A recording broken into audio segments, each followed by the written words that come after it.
তাই শুধু একটু দেখো আমাদের ঘরের অবস্থা, একটু দেখো পরিস্থিতিটা, একটু দেখো। দেখেছো তোমরা একটু পরিস্থিতির কি অবস্থা দেখো। কারণটাও বলছি, এরকম অবস্থার কারণটাও বলছি, এই পরিস্থিতির কারণটাও বলছি। এই দেখুন, এই দেখুন, এই দেখুন, আর এই দেখুন টেমিটা কি করছে মিডল দিয়ে।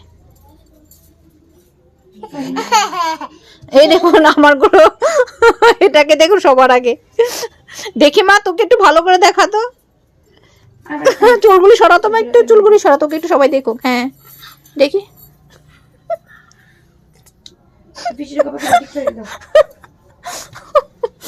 মা গো মা, ওরা যাচ্ছে হচ্ছে আজকে বউ ভাত আছে, বউ ভাতে যাচ্ছে। এটা হচ্ছে আমার দাদার মেয়ে, এটা হচ্ছে জানেন আমার বড়টা। ওরা সাজতে গেলে